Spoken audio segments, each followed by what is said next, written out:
Hey guys, you come to Badass Agile because there's something about what we do here that sets you on fire. It excites you, it inspires you. You want to be uncommon. You believe what we believe, and I think you want to be part of something special.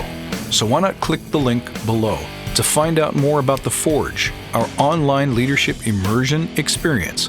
Next cohort is opening for December 2020, so go on ahead and apply. I hope to see you there. What's going on, everybody? Here's something I think we should remember. Nobody really owns Agile, and as such, there's no single way to do it right. So let's talk about what that means this week on the Badass Agile podcast.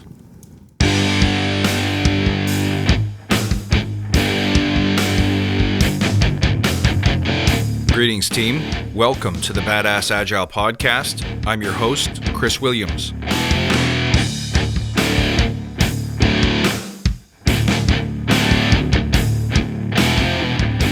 Hey friends, everybody, thank you for being listeners. I appreciate you guys being here.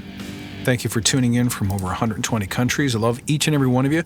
Listen, guys, as the new Scrum Guide has been released, there's been a lot of chatter about what it means. So tune into this or download our free ebook to learn more about what's new and different in the Scrum Guide and what that means to you and how you're supposed to interpret it or take it. Well, I want to take a second to talk about the impact of that thinking, but first let's take a moment to remember why we're here. To create an elite tribe of leaders who truly serve their clients and communities by doing what matters and what works, relentlessly chasing value and excellence like a badass.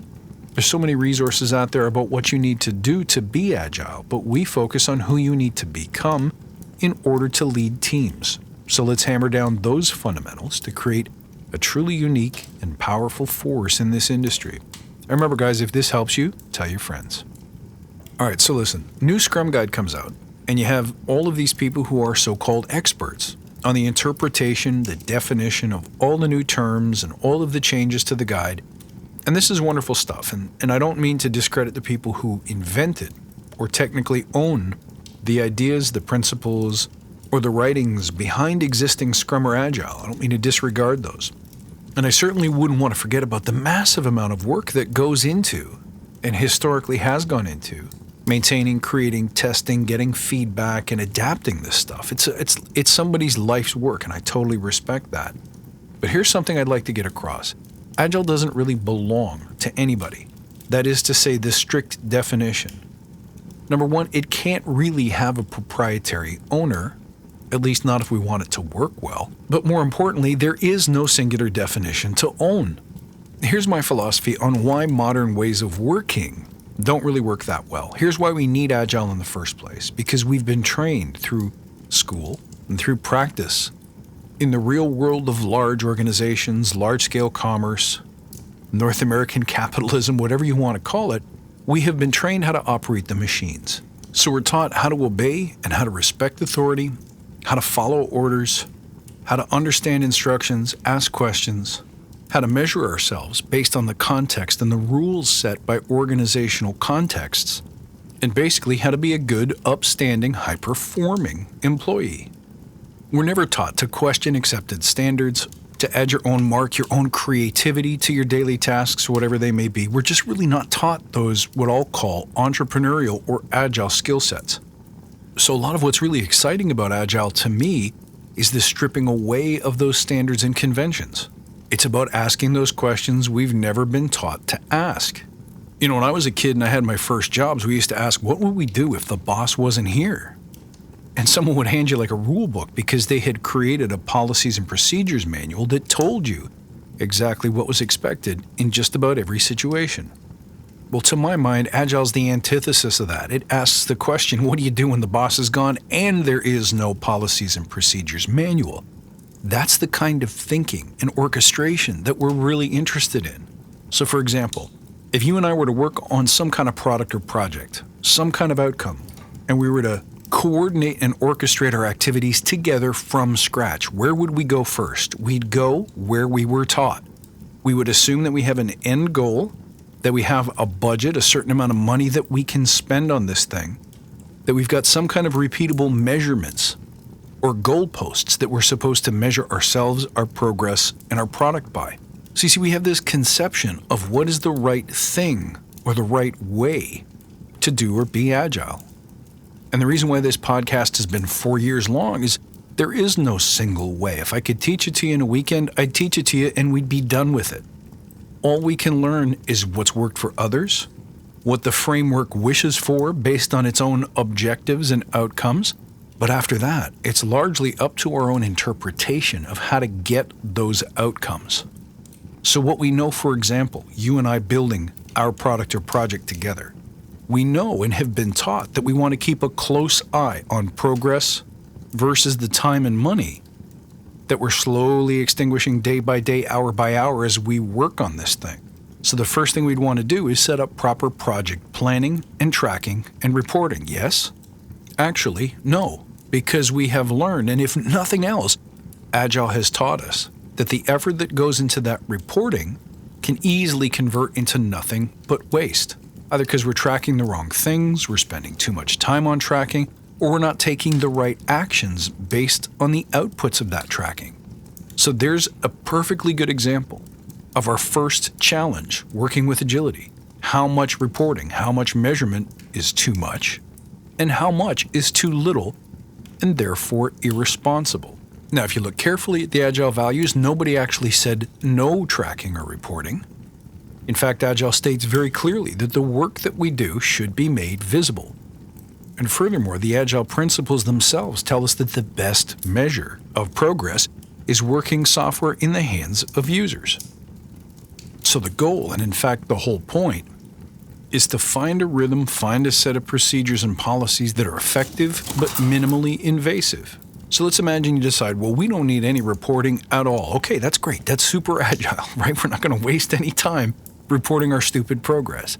But then we very quickly find out that people who, are paying the money or providing resources want to know how it's coming. So we've got to demonstrate somehow meaningful progress. And we do that by showing a demo or showing a prototype, and people are either very pleased or they're not very pleased. But now they want to go deeper, and they want to find out, are we being productive? Are we getting better? Are we improving? So they want to put some metrics and measures around things. Well, the typical behavior of a team, again, having been trained to follow orders and answer requests and provide what's been asked for, is to give the metrics that people want to see. So now all of a sudden it's justified. This is something that the customer wants, and because it pleases them, this is necessary overhead. But of course, Agile now wants us to say, okay, if we have accepted that this measurement is necessary and valuable to the stakeholders who are paying us to create it, we still want to see if there are ways that we can make it simpler. How can we provide this information with less overhead? How can we make it so we don't need to provide this information anymore because it's self-evident or self-reporting? And in each of those cases, we try to decide whether the effort we have to take to make that happen, that is, to cut the waste, to reduce the overhead of reporting, is more work than leaving it alone, or whether it provides, once again, value to the whole team. Does it continue to give the stakeholders what they want, but at the same time satisfy the requirement of being efficient and low overhead? Everything you need is built into Agile to continuously be asking questions and kicking the tires of the work that we do. The problem is that we don't feel entitled. We don't feel enabled to ask those questions because we believe that Agile has owners, that products have owners, and that processes have owners too. And that some very, very smart people must have come in before us to establish these. So who are we to question it? So when you read the original Scrum Guide or the updated Scrum Guide, it is up to you to determine what these changes or what these values and suggested processes mean. How best to make them real, how best to honor the spirit in which they were created, how best to honor the values, how best to get the desired outcomes. And I think what trips us up so often is that we're stuck trying to balance what we as a team value, what Agile as a concept values, and what the organization values, wishes, and pays for. It's really tough for us to feel like we're enabled and entitled to make that decision. But guys, you are. And if you're not, maybe you're starting to feel like, not surprisingly, you're in the wrong line of work. I mentioned in a previous episode that really We want Agile to belong to those who get it, because those who get it will be the people who are willing to let go of everything we've been taught. They are willing to let go of everything we've learned about positional authority, about the way we've always done things, or even the right way to do things. Because I personally believe, and hey, this is a secret, don't tell anyone, that to me the most important thing about Agile is the autonomy that it creates in each of us. When Agile's working well, it makes you feel like you can do whatever you want because you get to determine the right way, the best way, the most effective way, the most fulfilling way to get this job done in the here and now.